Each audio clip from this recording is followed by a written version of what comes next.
Hello, everyone. So I had a request to kind of show during my videos. People are like, "Oh, on your maps, you can see, where the secret passages are and the traps. Do you just make the players roll to see if they notice it and they're there?"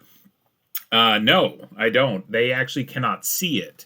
And so I figured I'd show you how I make my maps, how I upload that, how I edit them, and then how I upload them to Roll20 and get them to where they're at. So this is a little bit of a involved process. It's not very difficult. It's a little time intensive, depending upon what you're trying to do. So that's pretty much what we're going to try to do in this video, this Roll20 video. So I'm going to try to show you how to do all those things. All right. So first things first, we have to get what map we're going to use. So right now, my players are doing Stonehell, and as you can see, here is the level 1A Hell's Antechamber. I've already created this map in my thing.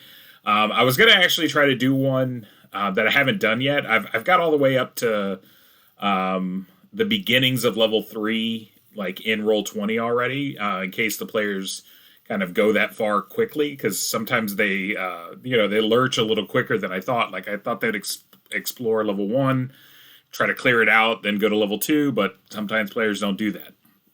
And there's a lot of places in Stonehell that instantly allow you to go to other places. So they're like, oh, this is a pit, and the pit leads down to the next level. And so I had to be prepared. This one's also a pretty simple map for editing purposes. So I thought I would just go ahead and show you this one. So the first thing you're going to want to do, or at least the first thing I do in this process, is I get a screenshot via the snipping tool, and I get the snipping tool and I save that. I get an exact cutout basically of the map that I have here, and I save that. It's not going to show the snipping tool, like the Twitch won't capture that, the recording won't capture that. But I did explain how to do it, and I provided a video in my previous video on Roll20. So if you want to check that out, you can. But, it's the snipping tool. A lot of people use it. So I'm just going to go ahead and make a little bit of an adjustment here. I just got to kind of get the picture a little centered. Every time I do that, hold on, let me move this down here. There we go. So I'm just going to kind of line it up, and I'm going to grab a picture of the map and try to get as close as you can, but it's better to be a little big than a little small. So I'd rather it be a little large. And perfect. Now, like I said, not probably the most exhilarating thing to you all because you can't really see it, but just know that I am saving, a picture basically of this map. All right, so now that I have that saved, I need to edit it, because if you look, they're like, right here, there's a pit trap, there's a pit trap over here, there's a dart trap here. There is a fire trap over here. There's a secret door here. That's the secret door that played a big role in, I think, Adventure either 9 or 10, where the orcs were coming in. There's a secret door over here. So, we don't want our players to see that, but we want to make sure that we have it on the map so we know it's there, and we don't have to keep going back and forth between the map and the player map. So I use a program. It's free. It's called GIMP, G-I-M-P. Kind of like, I guess, if you're of a certain generation, the character in the Tarantino movie, the GIMP. So yes, the GIMP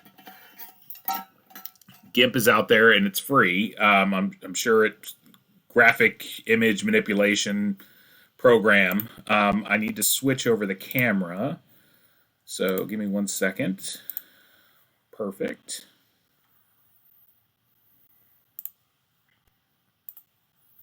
All right, you guys should be able to see. This is basically the interface with GIMP. GNU image manipulation program.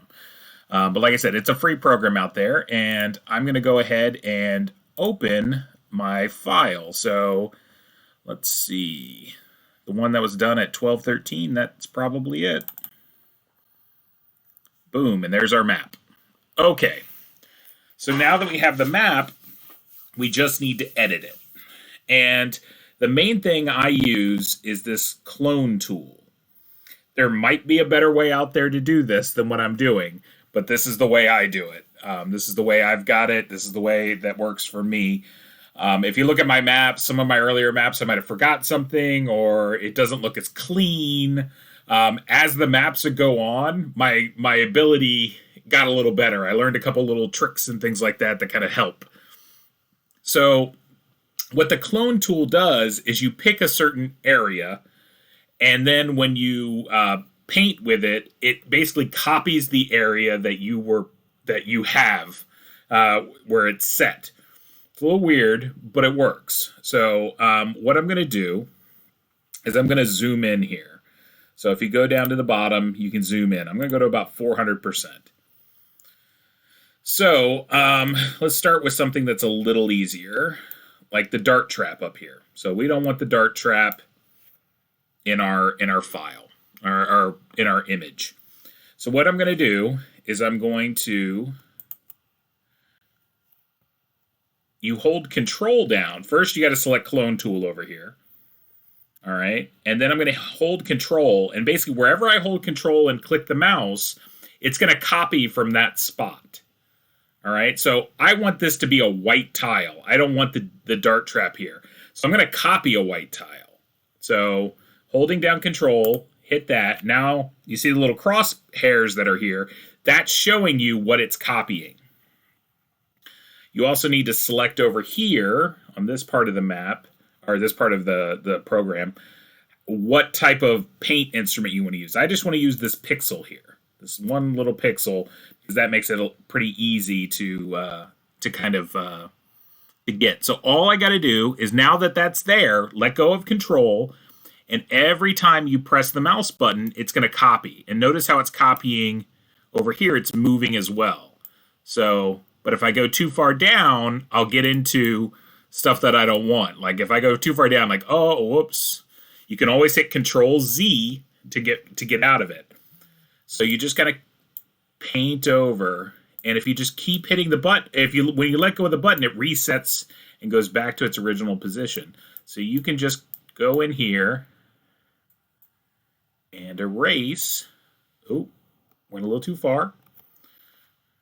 And just kind of erase everything that you don't want.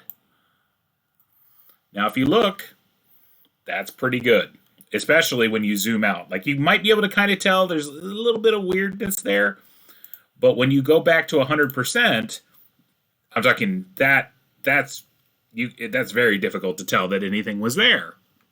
That's the spot that had the dart trap right here, where the clicker's on. So that's pretty cool.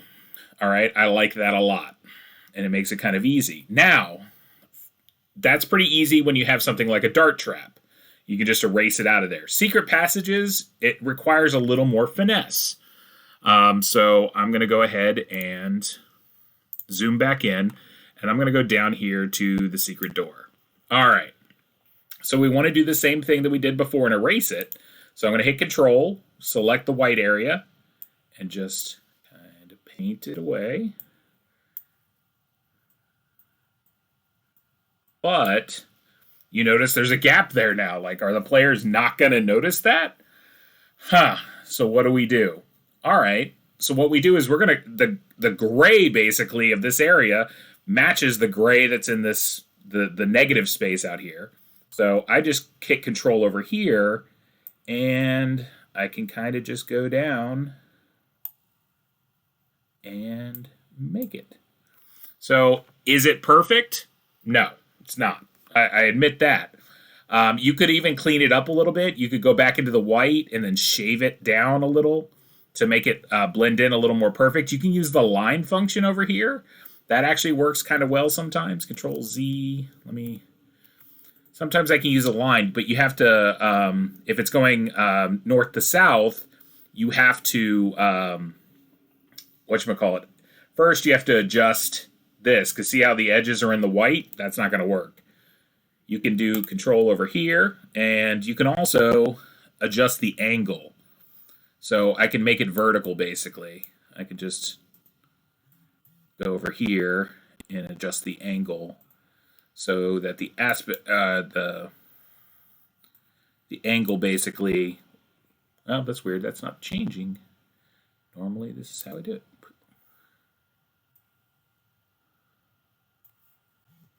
There we go. See how the angle's changing over there? So we just want it to be vertical, so we just take it all the way over. Oh, wait, that's too far. That's 180. We want it roughly 90.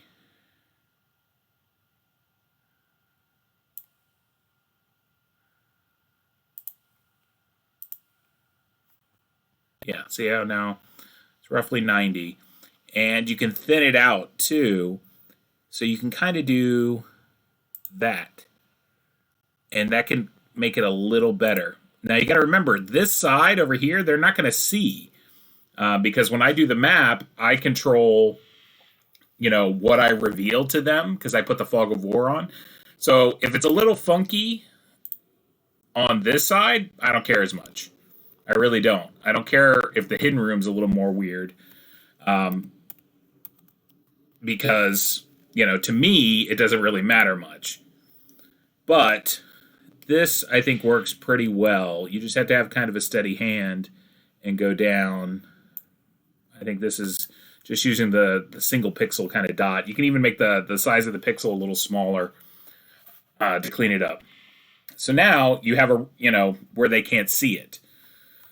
So we've erased the dart trap. We've erased the secret door. Here's one for a fire trap. Okay, cool. Same deal. You just kind of erase it out. Doesn't take too long. Oop, I screwed up a little. So you can just Control Z, Control Z. Take it out. And what you take out's up to you. Like, I leave a lot of the capital letters because they represent usually objects or things. Like, this is a teleportation circle. They're going to see the teleportation circle. So I don't really need to take that out. There's an altar here. You can leave that in. Let's see. You can leave in or take out whatever you want. That's up to you and what you feel is appropriate for your players. If you want to take out the 1C, a lot of that stuff like this, I can remove just by using the fog of war, very crafty, and not revealing to them stuff. This is a pit trap. I can go in here and just erase the pit trap.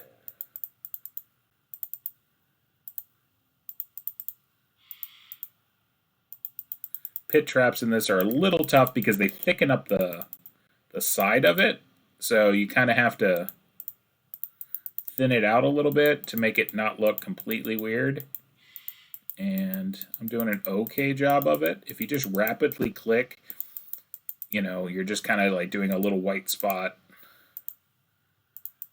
as you rapidly click.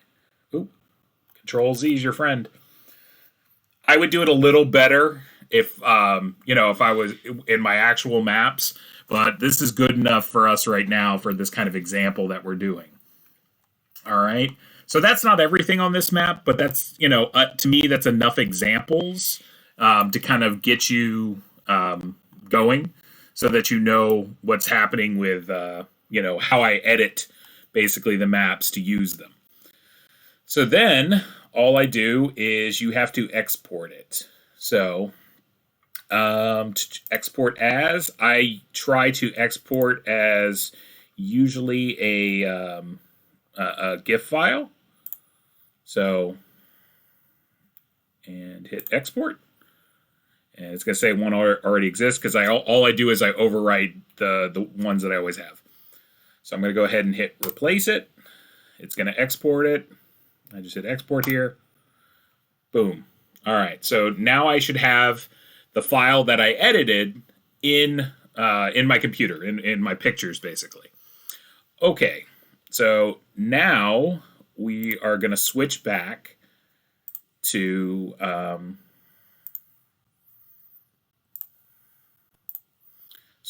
here to my Chrome Outlook, and I'm going to go into my Barrowmaze. All right, so let's pretend I'm making a new level. I just edited my stuff, and now I want to make a new level. One thing you have to understand about Roll20, if you're completely unfamiliar about it, is layers. There is, in essence, with the basic set, the free version of this, there are 3 layers. There's a map layer, an object layer, and a GM layer. And each one of those are going to be very important. Your map layer is pretty much solely for your map. Okay? That's where that's going to go. You're going to get your grids out of it. You're going to do all of that. Object layer is pretty much everything else. That's where your players go, your tokens go, all of that. Then the GM layer, that's where we're going to go back in and put in the secret stuff so that we can see it, but the players can't see it. So when you go up to your page toolbar over here, you will click on it, and then you'll do create a new page. And usually it comes in at the bottom. Yeah, so it's an untitled page at the bottom. So we go here. All right, so we have a page. I usually zoom out a little bit. I want to take a look at it. And we're probably going to have to edit this page a little bit. I like to take care of it in the beginning. It's probably going to have to be a little bigger. So I usually go with about a 35-35 is usually my map size. I might have to edit that a little bit. Background color, I usually try to do gray, some sort of gray. That's just my preference. Grid size, 5 feet. Well, for the maps, it's 10 feet. So for the overlayer map, it's 10 feet per square. So I go ahead and I adjust that. I don't worry about any of this. The opacity, I keep up. If I want a song to play when they come in here, so like, all right, I'm going to go ahead and put the Mummy's Tomb whenever they come into this. So, and then I will turn on the Fog of War automatically, and that will be there as well. So we got some good stuff here. The opacity is one of the big things that we're going to have to adjust. This is the color of the grid. So I change this to black, and I turn it all the way, maybe not all the way, but close to all the way up for now. And you'll see why. So I go ahead and I save my settings. All right, we have a nice kind of hex map here to work with. All right, so let's go ahead and upload our file. So we upload, choose a file. I don't know if you'll be able to see this, but I'm just finding the file that we saved. That's all I'm doing. And I'm adding that file. And there it is, it appeared. And all we do is drag and drop it onto the map. And it's in this tiny little space. So I'm going to make it a little bigger because that helps. So right now, when you drag it in, odds are it's going to be on what we would say is the object level. And you can tell because the grid, it's sitting on top of the grid. You would imagine that the grid is like your map that you would put on your table, your washable mat that a lot of people use. In essence, the map is sitting on top of it. We want them to be blended together like one of the maps that you pre-buy, like one of those Pathfinder mats that are really nice. And that, one of those so the grid is built into the map. So what you do is you select the object. You can tell it's selected by, it's got the little capture frame around it. And you go over here and you do maps and background. Boop. And now you can see the grids are all a little wonky, but it's kind of intermixed with the grid. So we want to line up the grid that's in the map to the grid that is created by Roll20 so that they match and that they're seamless. All right. So what you would do is you need to switch yourself. You're in the map section. Make sure you're there. Yep. Maps and background. And why am I having problems with this? with my layers. Oh, I put myself, but this is still an object in there. The right click, take layer, map layer. There we go. Now it's in the map layer. I moved myself into the map layer, but I did not move the object into the map layer. That was a little bit of my part. So now I'm on the object layer. If I want to manipulate the map, I have to go to the map layer. All right, so now that I'm here, they have a handy dandy little function called align to grid. Before I do that, I want to zoom in a little bit. That it helps. So what align to grid does is it allows you to basically have a tool to kind of try to match up both of these different grids. So basically it's going to ask you to do a 3x3 section on the map that you're trying to align. So if I look here, this is a perfect thing. It's room 11 is a 3x3 room. So really I just need to kind of get in this top corner and highlight this area. So it's going to say, okay, it's a 57 by 57. I'm going to go ahead and hit align to grid. Notice how it's a lot closer now. It's not perfect, but it's a lot closer, and it helps to get it there. So I zoom out just to make sure that the entire map is kind of on the playing surface. And I notice like it's a little wonky. It's a little wonky, so you got to play with it a little bit to get it to where you want to be. So this is where you can hold the Alt button and kind of try to adjust it and get it lined up. So if you hold down Alt, I'm looking at room 11. That's really my goal right now, is to get room 11 kind of lined up as best as possible. So room 11, it's almost there, but it's not there. You might have to adjust the size of things because it looks like room 11, especially, it might be just a little too big, so you just kind of have to play around with it. All right, so it's getting closer. So now I go down here, and holding Alt all the time.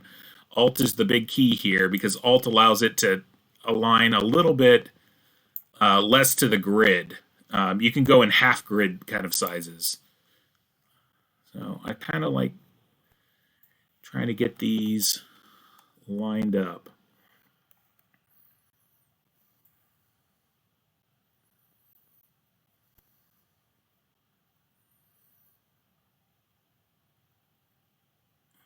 So we've got it. It's getting close. We just got to keep adjusting on each side. Usually you need to go a little smaller. And like I said, you're just trying to get it lined up on each side.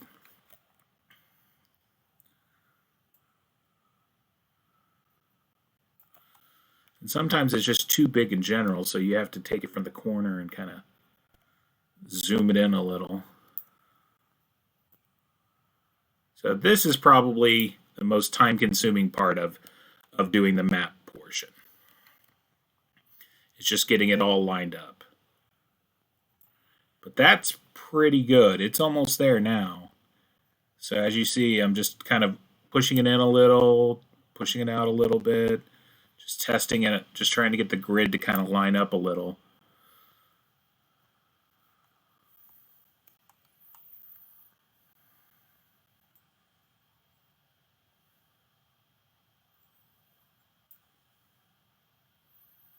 That's looking pretty good.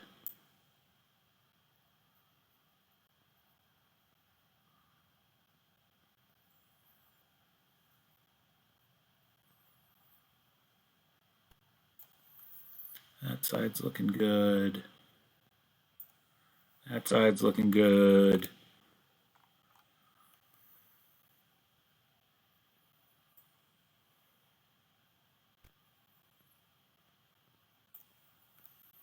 Yeah, everything's looking pretty good. It's not 100% yet. It really doesn't have to be. It's just got to be close is really what's got to be. This map looks like it's probably way too big. Now that I'm thinking about the squares are... You can kind of tell with the squares.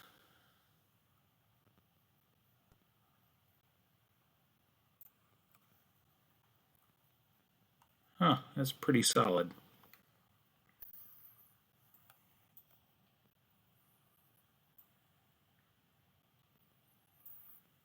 All right, that's pretty much almost spot on as far as it's going to go. So now you've got it pretty good. Now what you can do, get off the map and background, because if you touch it and move it, you're going to screw it all up. So I instantly go to the object one, so now I can't grab it and mess up what I just did. And then if I go down to the bottom, I can turn off the opacity, or I turn it way down. So if I do save, now if you look at it, you don't have that grid like everywhere, but it is lined up with the grid in the background. So if I put a character on here, they'll fit into the squares. They're not, off kilter. They snap into the spaces that are provided. So that's the useful part of it, is that they're in the spaces that they need to be. So that's what's cool about getting the grid all lined up. Now for the last part of it, remember how we had that dart trap up here? Well, what you can do is go to the GM layer. So now I'm on the GM layer. The GM layer is stuff that only you can see as the GM unless you change the thing of it.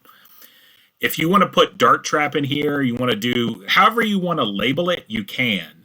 I usually go up here and just do polygon lines. No matter what trap it is, I just go ahead and kind of put them in here. I usually just do, a square. Now, you remember, they can't see this.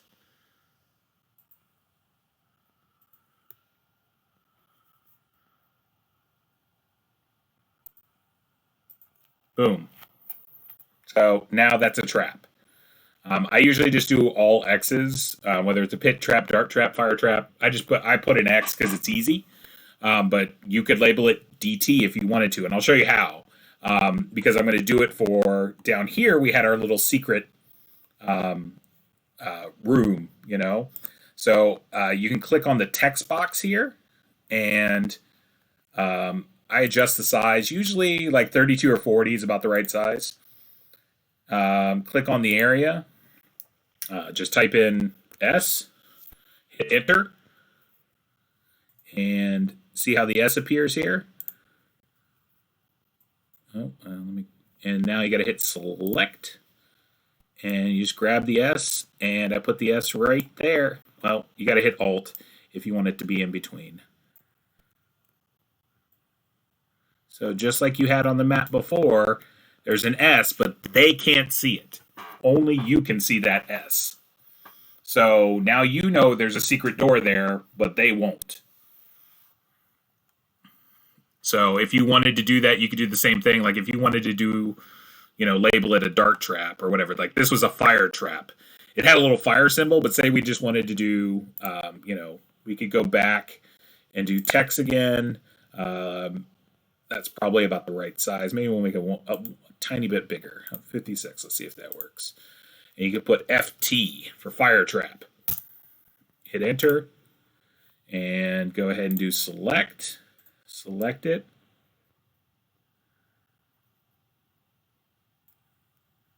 You can do that, or you can adjust it ever so slightly with the Alt button. There you go. Fire trap. It's right there. Like I said, they're not going to be able to see it, but you will. So, and then you're on that layer. Now, do remember to switch yourself. You should pretty much always hang out in the object tokens map section if you're not editing the map. If you're not editing the map, moving the map, doing something special to the map, you should definitely do that. You should always be in the objects one. That way you won't accidentally grab the things that you put down. That way you won't accidentally grab the map and move it around and things like that. So I don't know if you've noticed, like I put the fog of war on this. Fog of war means they won't see anything that I don't reveal. So like when they first came onto this level, I did reveal area, and I basically just made it a little bigger than the room because it was kind of like, this is the stuff you can see. And so I just made a little thing, and then you can see how it's brighter than the other areas. Anything that's not that, they can see. So that way I can control, as they move, what they see. I can also cover it back up if I wanted to. I did that to kind of play a trick on them in one of the episodes too. Like they weren't really mapping all that well. So I went ahead and did this, but I do it so they know there are options. Like you can see that there's a corridor down here. You can see that there's something here. You can see there's a corridor here. You can see there's a corridor here, and you can see that there's a door here. So now they have their options and what they want to do. Like, okay, well, we want to go in this door. All right, well, we do whatever door procedure we do and things like that. And then I go back to reveal area, and I reveal like what they can see when they can come in. So if they're at the door, they can pretty much see into the room. They know that it's going off this way a little bit. If they go in, then they'll be able to see this. So I might show them that there's a door. So that's kind of how I do that. And like I said, that's really good for areas like where the secret passage is. Because let's say this wall's a little rough, because it is. I can just do this and just kind of take it right down the side. They can't see that that wall is rough because they can see the room. They just think that I just didn't push it over enough. But I'm also using it to kind of slightly disguise my my artwork, so to speak. So yeah, that's pretty much how it works. Yeah, I don't know if there's anything else. I guess I can go over, but yeah, that's how I do the maps. And you could theoretically do this for any of the maps. It's one of the reasons I like Stonehell so much, because it's divvied up into these 4-quadrant maps. I could take just one of these maps and use it for a different adventure. I could be like, all right, y'all are going into the catacombs, and just use the catacomb map and just pull that out and put it down and be like, boom, that's the entire dungeon. So it's a cool dungeon for that. I like it. I've done, like I said, I've done all these maps. These are all Stonehell maps. So Stonehell level 1, 0A, level 0B. I'm labeling them just like the book does, the Brigand's Caves. But I also have the same thing I've done with Barrowmaze. So here's Mound 15 or Mound 30, and it's lined up with the grid and everything like that. I erased out everything that I needed to. You can see the stairs. I can, do reveal areas and stuff like that. They can march around it. So if they were to go over to the Barrowmaze, I just cut these straight out of the PDF. So here's the big Barrowmaze, the Undermound. It's in 4 quadrants: northeast, northwest, southeast, southwest. As you can see, it's lined up with the grid as well. That took a while, and with this one, I had 2 different maps. Someone gave me this, which is great. It takes a second for it to load. There it goes.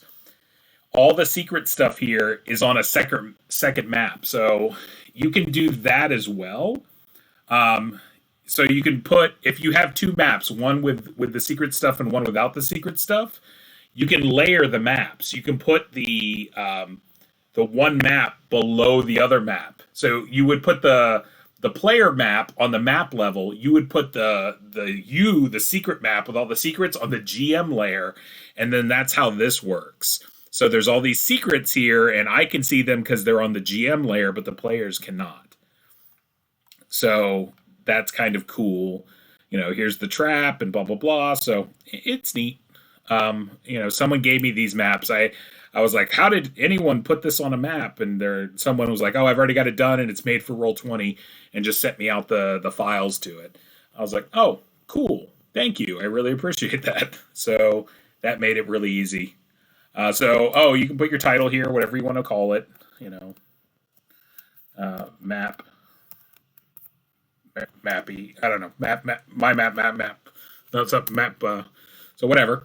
And then these are all my combat maps. So I have combat maps for when they do battles. So I have Cave Map 1, Cave Map 2, Blank Dungeon Map, Dungeon Map 1, Dungeon Map 2, Campsite, Bandit Fort, stuff like that. So I just have a lot of maps that are random that I could use. So I kind of looked at the terrain around the duchy and like what would they run into? Well, swamps, mountains, forests.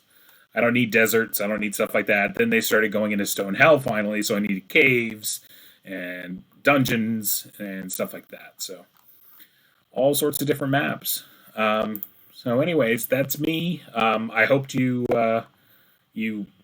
got some use out of the video, and I hope it was good. If you have any questions, just put them in the comments, and I'll try to answer them to the best of my ability. All right, have a good one.